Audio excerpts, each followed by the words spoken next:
Acérquense más, mis nietos. Acomódense, porque la historia de hoy no es para los de corazón débil.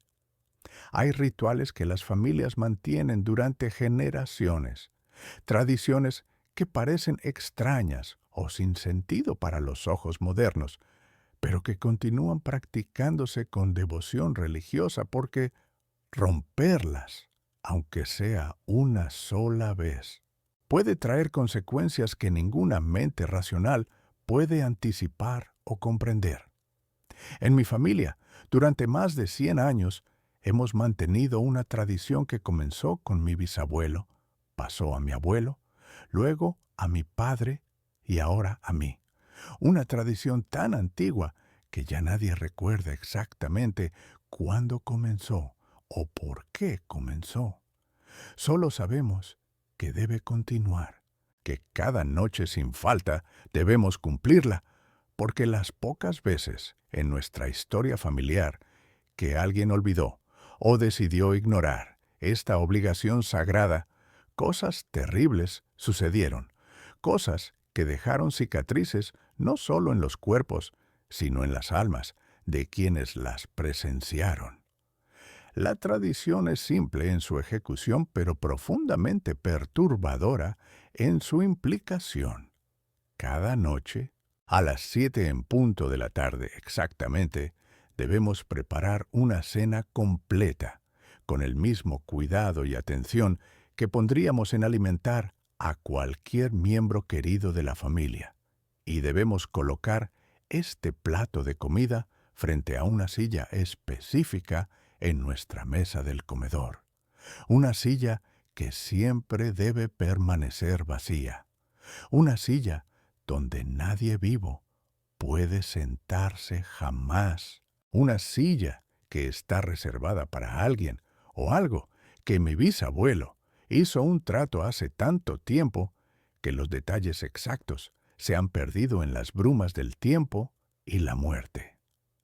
Crecí viendo a mi abuelo realizar este ritual todas las noches con la solemnidad de un sacerdote oficiando misa, preparando el plato con manos temblorosas pero determinadas, colocándolo frente a esa silla vacía, murmurando palabras en voz tan baja que yo nunca pude escucharlas claramente, y luego alejándose sin mirar atrás, sin verificar si la comida sería tocada o consumida, simplemente cumpliendo con su deber sagrado y confiando en que eso sería suficiente para mantener la paz, para mantener el equilibrio, para mantener lo que fuera que esperaba en las sombras, satisfecho y tranquilo por una noche más. Yo era apenas un niño de 8 años cuando finalmente reuní el coraje para preguntarle a mi abuelo sobre la silla vacía, sobre por qué todas las noches preparábamos comida que nadie comía, sobre por qué esa silla en particular estaba prohibida para nosotros, sobre qué pasaría si simplemente dejáramos de hacerlo y usáramos esa comida para alimentar a nuestra propia familia, que a menudo pasaba hambre porque éramos pobres y la comida era escasa. Mi abuelo me miró con esos ojos grises y cansados que habían visto demasiadas décadas de este ritual y me sentó en sus rodillas, como hacía cuando era muy pequeño, aunque ahora yo era casi demasiado grande para eso, y me contó la historia que su padre le había contado, y que su abuelo le había contado a su padre, una historia transmitida oralmente porque nadie se atrevía a escribirla, como si ponerla en papel le diera más poder, más permanencia, más realidad de la que ya tenía. Me dijo que hace más de 100 años, cuando mi bisabuelo era un hombre joven recién llegado a estas tierras de Oaxaca, con nada más que la ropa en su espalda y sueños de construir una vida mejor para la familia que algún día esperaba tener, enfrentó una sequía tan brutal y despiadada que mató todo lo que intentaba cultivar, secó todos los pozos y arroyos, y amenazaba con matarlo de hambre antes de que pudiera siquiera comenzar su vida. Desesperado, hambriento hasta el punto de delirio, vagando por el campo bajo un sol que parecía querer quemar el mundo entero hasta convertirlo en cenizas. Mi bisabuelo encontró una cueva escondida entre las rocas de una montaña que los lugareños evitaban. Una cueva que, según las leyendas locales, era el hogar de algo antiguo, algo que había vivido en estas tierras mucho antes de que los españoles llegaran, incluso antes de que los zapotecas construyeran sus ciudades de piedra, algo tan viejo que tenía muchos nombres en muchas lenguas muertas, pero que en esencia era siempre lo mismo: un guardián, un espíritu de la tierra, un ser que podía dar abundancia o destrucción dependiendo de cómo lo trataras. Mi bisabuelo, con la estupidez valiente de un hombre que no tiene nada que perder porque ya está muriendo de todas formas, entró en esa cueva y llamó a lo que fuera que vivía allí, pidiendo ayuda, suplicando por comida y agua, ofreciendo trabajar o hacer lo que fuera necesario a cambio de la oportunidad de sobrevivir. Y según la historia que mi abuelo me contó con voz temblorosa, algo respondió desde las profundidades de esa cueva, algo que habló con una voz que sonaba como piedras rodando montaña abajo, como viento atravesando grietas en roca antigua, como el susurro de millones de insectos moviéndose bajo tierra. La voz le hizo una oferta: te daré agua, te daré tierra fértil, te daré cosechas abundantes que harán que tu familia prospere durante generaciones. Pero a cambio, debes prometerme esto. Debes jurar sobre tu vida y las vidas de todos tus descendientes que cumplirás esta obligación sin falta hasta el fin de los tiempos.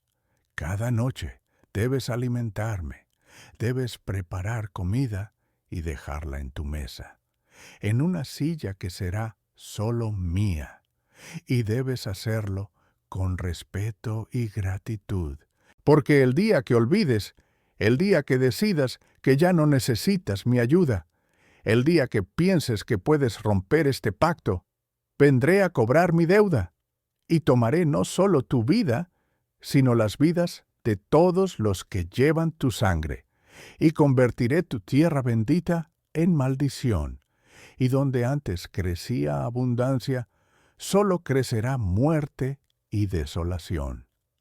Mi bisabuelo, medio loco de hambre y sed, aceptó, sin entender realmente lo que estaba prometiendo, sin comprender que estaba atando no solo su propio destino, sino el destino de generaciones aún no nacidas a un contrato que no podía romperse jamás.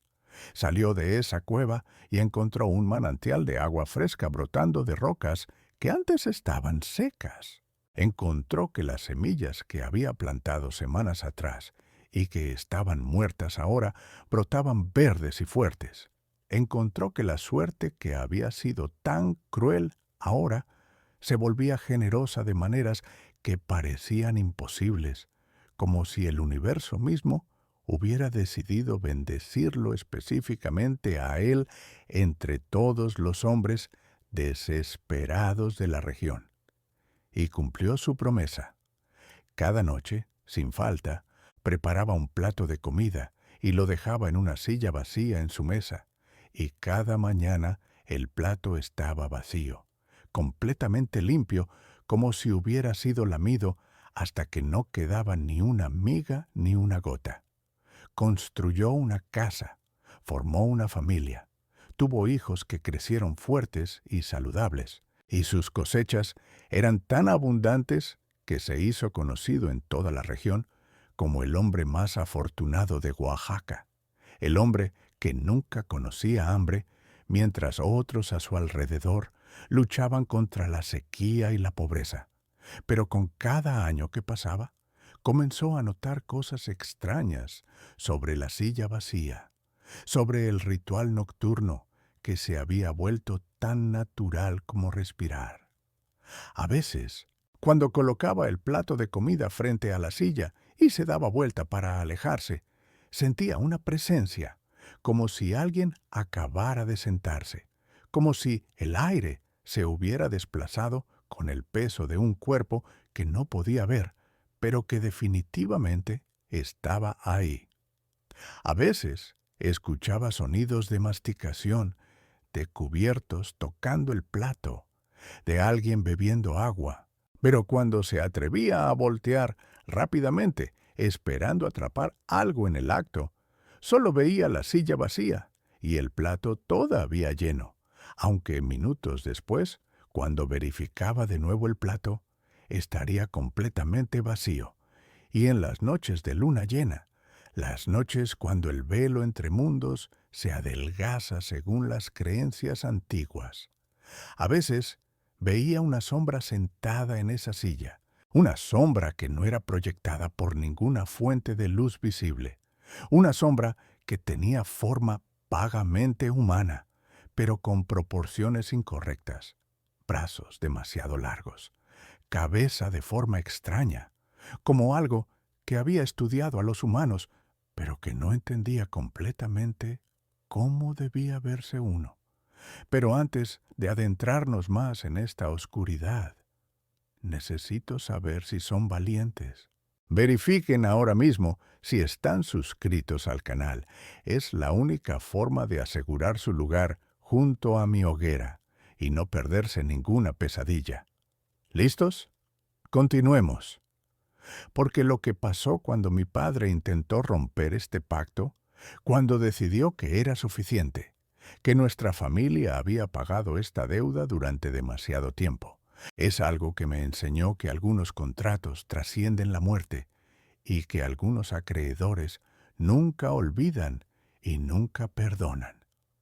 Mi bisabuelo cumplió el ritual hasta el día de su muerte, y en su lecho de muerte hizo jurar a mi abuelo que continuaría la tradición, que nunca, jamás, bajo ninguna circunstancia, dejara esa silla vacía sin su ofrenda nocturna. Mi abuelo cumplió, alimentando fielmente a la presencia invisible durante 50 años de su vida, manteniendo el pacto incluso cuando significaba que su propia familia comía menos, para que la porción del invitado invisible estuviera completa y satisfactoria. Y mi abuelo hizo jurar a mi padre lo mismo antes de morir, pasando la carga como una antorcha maldita que debía seguir ardiendo generación tras generación. Mi padre cumplió durante 20 años sin cuestionar, viendo cómo nuestro rancho prosperaba de maneras inexplicables, cómo nuestras cosechas siempre eran abundantes, incluso cuando los ranchos vecinos sufrían plagas y sequías, cómo nuestra familia siempre tenía suficiente dinero justo cuando lo necesitábamos, aunque no hubiera ninguna razón lógica para esa fortuna constante. Pero mi padre era un hombre de la nueva generación, un hombre que había ido a la ciudad, que había aprendido a leer y escribir, que había sido expuesto a ideas modernas sobre ciencia y razón, y con cada año que pasaba, le costaba más aceptar que estaba sirviendo comida a una silla vacía, basándose solo en historias que bien podrían ser supersticiones de viejos ignorantes. Comenzó a cuestionar, a dudar, a preguntarse si tal vez la prosperidad de nuestra familia no tenía nada que ver con un espíritu invisible, sino simplemente con trabajo duro y tierra buena. Comenzó a preparar el plato con menos cuidado, a usar las sobras en lugar de comida fresca, a hacerlo más tarde de las 7 en punto porque estaba ocupado con otras cosas que consideraba más importantes. Y finalmente, en una noche de diciembre de 1985, cuando yo tenía 14 años, mi padre tomó la decisión que cambiaría todo. Decidió que ya era suficiente, que había cumplido durante 2 décadas y que era hora de liberar a nuestra familia de esta carga absurda, que era hora de demostrar que las historias viejas eran solo eso, historias, y que el mundo real funcionaba con reglas diferentes. Esa noche, a las 7 en punto, cuando debería haber estado preparando el plato ritual, mi padre, en cambio, se sentó en la silla prohibida, la silla que había estado vacía durante 100 años, la silla que generaciones de mi familia habían evitado como si estuviera electrificada. Se sentó deliberadamente, desafiantemente, y comió su propia cena en ese lugar sagrado, rompiendo el pacto de la forma más explícita posible. Mi madre gritó cuando lo vio, sus manos volando a su boca en horror, porque ella había sido criada en el campo y conocía las historias. Sabía que algunas reglas no debían romperse sin importar cuánto tiempo hubiera pasado. Yo me quedé paralizado, viendo a mi padre masticar su comida calmadamente, una sonrisa triunfante en su rostro, como si estuviera probando un punto importante, como si romper una superstición antigua fuera un acto de valentía en lugar de suicidio.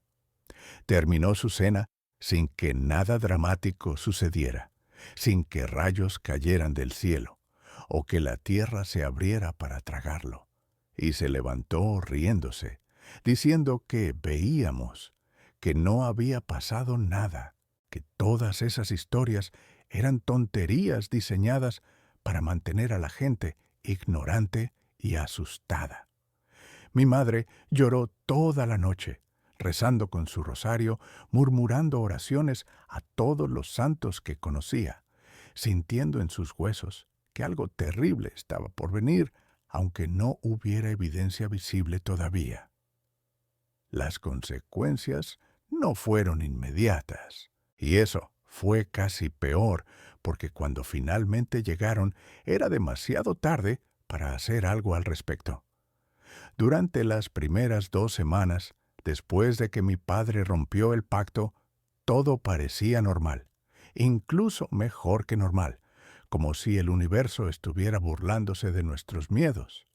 Pero entonces comenzaron las cosas pequeñas, tan sutiles que al principio las descartamos como coincidencias. La leche de nuestras vacas se agrió antes de tiempo. Las gallinas dejaron de poner huevos. Los cultivos que estaban creciendo perfectamente comenzaron a marchitarse sin razón aparente, a pesar del riego adecuado y el clima favorable. Mi padre insistía en que eran solo problemas normales de rancho, cosas que suceden todo el tiempo y que no tenían nada que ver con su decisión de sentarse en una silla estúpida. Pero las cosas empeoraron rápidamente. Nuestro mejor caballo, un semental fuerte y saludable que habíamos criado desde potro, amaneció muerto en su establo sin marcas visibles, como si su corazón simplemente hubiera decidido dejar de latir. 2 de nuestras vacas abortaron sus crías prematuramente, algo que nunca había pasado en nuestro rancho en toda su historia.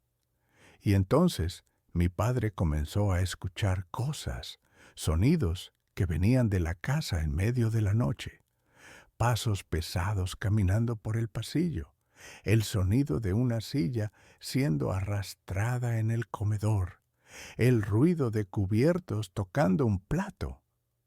Al principio negó escucharlos, pero yo veía cómo sus ojos se movían nerviosamente hacia el comedor cada vez que estábamos en la casa. Veía cómo evitaba mirar directamente la silla maldita. Veía cómo sus manos temblaban cuando pasaba cerca de ella. Una noche, un mes después de romper el pacto, me desperté a eso de las 3 de la madrugada con un ruido extraño viniendo del comedor. Me levanté de mi cama. Cada instinto de supervivencia gritándome que me quedara donde estaba, que me cubriera con las mantas y fingiera no escuchar nada.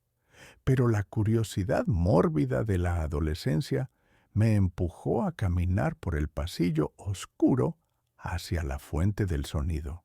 Lo que vi cuando asomé mi cabeza alrededor de la esquina y miré hacia el comedor me heló la sangre de una manera que ninguna experiencia posterior en mi vida ha podido replicar. Había alguien sentado en la silla prohibida. No podía ver claramente en la oscuridad, solo una silueta iluminada vagamente por la luz de la luna que entraba por la ventana. Pero definitivamente había alguien allí y estaba comiendo, masticando ruidosamente como un animal hambriento, haciendo sonidos húmedos y repulsivos que ningún ser humano civilizado haría mientras come. Pensé por un momento aterrador que era mi padre, que tal vez se había levantado en medio de la noche para comer, pero entonces escuché ronquidos viniendo del dormitorio de mis padres, lo que significaba que ambos estaban durmiendo, lo que significaba que lo que fuera que estaba sentado en esa silla no era ningún miembro de mi familia. Retrocedí lentamente, mi corazón latiendo tan fuerte que estaba seguro de que la cosa en el comedor podría escucharlo, y corrí de vuelta a mi habitación, donde me encerré y me escondí bajo las mantas temblando hasta que salió el sol. Escuchen bien al viejo. Nunca, jamás rompan pactos hechos por sus ancestros, sin importar cuán absurdos parezcan, sin importar cuánto tiempo haya pasado, porque hay deudas que trascienden generaciones y acreedores que nunca olvidan.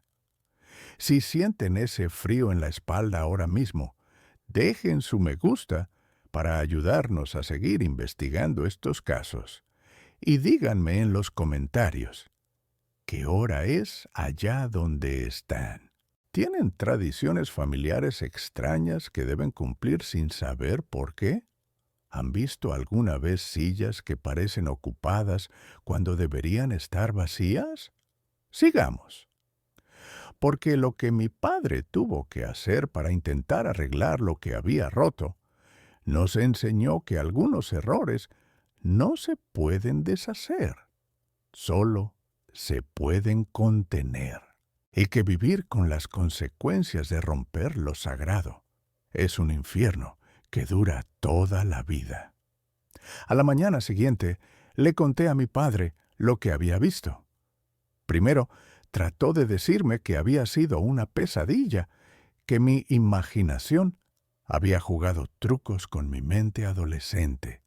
Pero cuando bajamos al comedor y vimos el estado de la mesa, ambos supimos que lo que yo había presenciado era terriblemente real.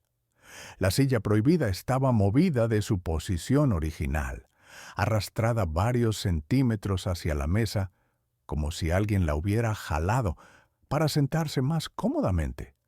Había rasguños frescos en la superficie de madera de la mesa, marcas profundas como si garras o uñas muy largas hubieran arañado la superficie mientras comían.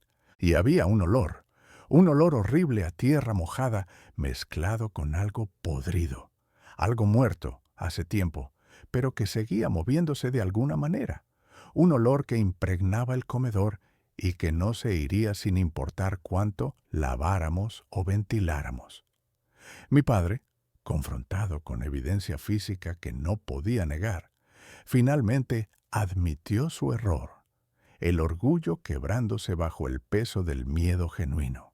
Esa misma noche, a las 7 en punto exactamente, preparó el mejor plato de comida que podíamos permitirnos, con carne fresca, verduras recién cosechadas, tortillas hechas a mano por mi madre, agua limpia en un vaso de cristal que normalmente solo usábamos para ocasiones especiales. Lo colocó frente a la silla prohibida con manos temblorosas y esta vez murmuró una disculpa, una súplica de perdón por su arrogancia, por su falta de respeto, por haber roto un pacto sagrado que había mantenido paz durante 4 generaciones. Pero era demasiado tarde. El daño ya estaba hecho. El pacto, una vez roto, no podía simplemente reanudarse como si nada hubiera pasado, porque lo que fuera que esperaba al otro lado había sido despertado, había sido insultado, había sido provocado, y ahora exigía más que simples ofrendas de comida. Durante los siguientes 6 meses, nuestra vida se convirtió en una pesadilla constante. Cada noche escuchábamos a algo moviéndose por la casa, pasos que caminaban de habitación en habitación, puertas que se abrían y cerraban solas, objetos que caían de estantes sin ser tocados. Mi madre comenzó a envejecer rápidamente, como si cada día viviera un mes, su cabello volviéndose completamente gris en semanas, arrugas profundas apareciendo en su rostro antes joven. Mi padre perdió peso dramáticamente, dejando de comer porque decía que no tenía apetito. Pero yo sabía la verdad. Tenía miedo de comer en nuestra mesa. Tenía miedo de que la cosa que ahora habitaba nuestra casa reclamara su comida como suya.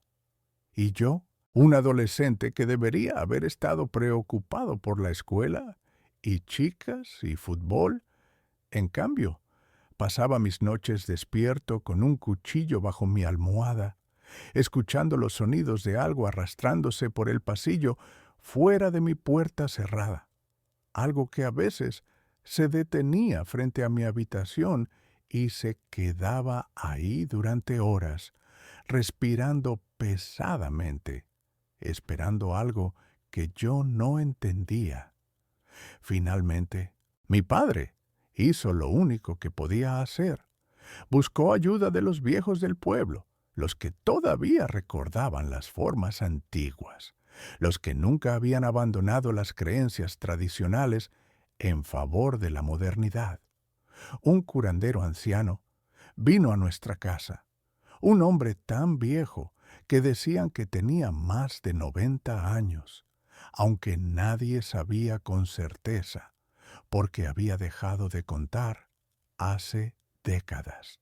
Caminó por nuestra casa quemando copal, murmurando oraciones en zapoteco que sonaban más antiguas que el español, más antiguas que cualquier religión que yo conociera. Se detuvo frente a la silla prohibida y se quedó ahí durante largo tiempo, simplemente mirándola.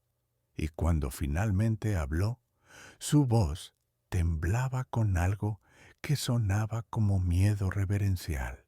Dijo que lo que mi bisabuelo había hecho un trato no era simplemente un espíritu de la tierra como las historias familiares sugerían, sino algo mucho más antiguo, algo que existía antes de que los humanos caminaran estas tierras, algo que los antiguos zapotecas habían conocido y respetado y temido.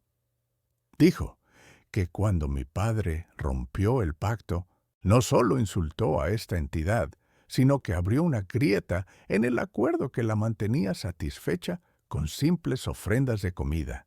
Y ahora exigía más. Quería presencia física. Quería habitar nuestro espacio más completamente.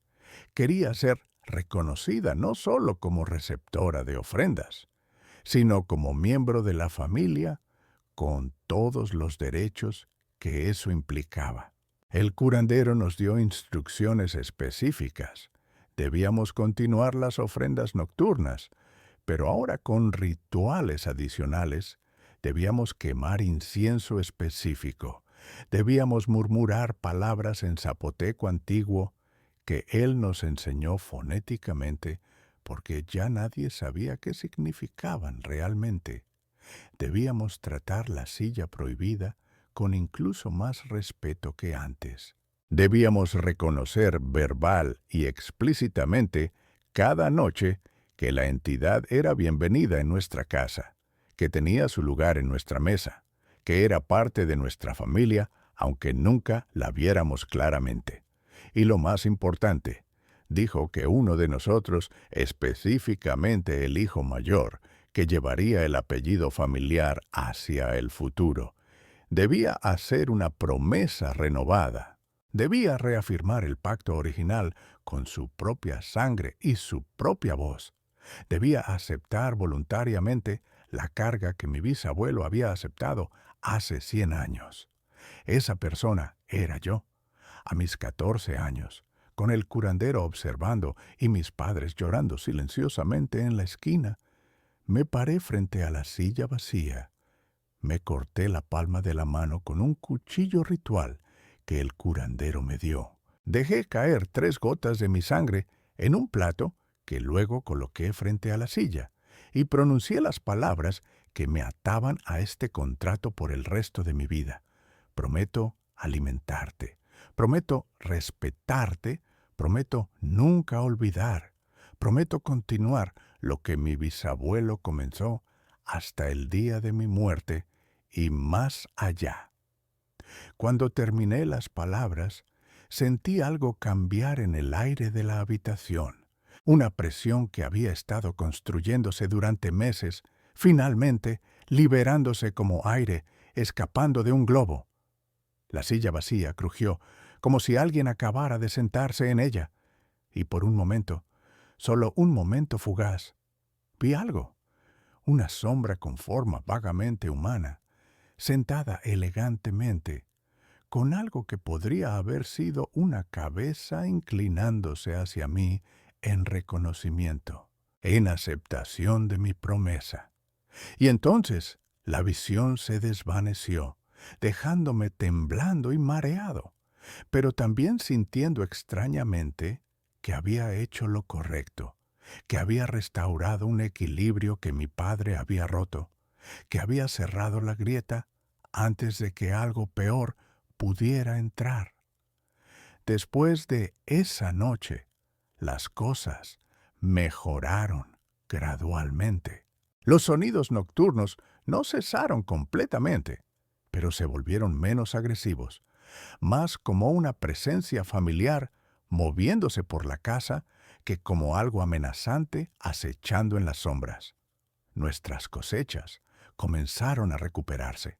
Nuestros animales dejaron de morir misteriosamente. La salud de mi madre se estabilizó, aunque nunca recuperó completamente su juventud perdida. Y yo, apenas un adolescente, había heredado una responsabilidad que llevaría por el resto de mi vida. Ahora, más de 30 años después, sigo cumpliendo el ritual cada noche sin falta. He formado mi propia familia. Tengo hijos que han crecido viendo a su padre preparar cuidadosamente un plato de comida todas las noches a las 7 en punto y colocarlo frente a una silla vacía que nadie puede usar. Mis hijos me han preguntado por qué lo hago y les he contado la misma historia que mi abuelo me contó, pasando la tradición oral a una nueva generación. Mi hijo mayor, que ahora tiene 16 años, escucha con más atención que los otros, y veo en sus ojos la misma comprensión pesada que yo tuve a su edad. El entendimiento de que algún día esta carga será suya, que cuando yo ya no esté, él deberá pararse frente a esa silla vacía y hacer su propia promesa, su propio pacto de sangre para continuar lo que comenzó hace más de 100 años, con un hombre desesperado en una cueva oscura que no entendía realmente lo que estaba aceptando. A veces me pregunto qué pasará con esta tradición en el futuro, en una época donde mis nietos probablemente vivirán en ciudades grandes, donde la idea de servir comida a una silla vacía parecerá no solo extraña, sino completamente insana, donde la presión para romper con las supersticiones del pasado será incluso más fuerte de lo que fue para mi padre. Me pregunto si la línea se mantendrá o si eventualmente alguien decidirá, como mi padre decidió, que es tiempo de ser libre, de romper las cadenas de obligaciones ancestrales, sin entender que algunas cadenas son lo único que mantiene a ciertos monstruos encerrados, que ciertas obligaciones son el precio que pagamos por bendiciones que ya hemos consumido y gastado hace generaciones. Y a veces, en las noches de luna llena, cuando el velo entre mundos se adelgaza, cuando coloco el plato frente a la silla vacía y cumplo mi ritual con las palabras y gestos que ahora son tan naturales como respirar, veo claramente lo que otros en mi familia solo vislumbran. Veo la silueta sentada ahí. Veo algo que podría ser una cabeza inclinándose en agradecimiento. Veo lo que podrían ser manos levantando cubiertos que no están realmente ahí, pero que de alguna manera están. Veo el plato vaciándose lentamente frente a mis ojos, aunque nada visible lo toque. Y en esos momentos sé con certeza absoluta que esto no es superstición, no es tradición vacía, no es el tipo de cosa que puedes simplemente dejar de hacer porque la modernidad te dice que es irracional.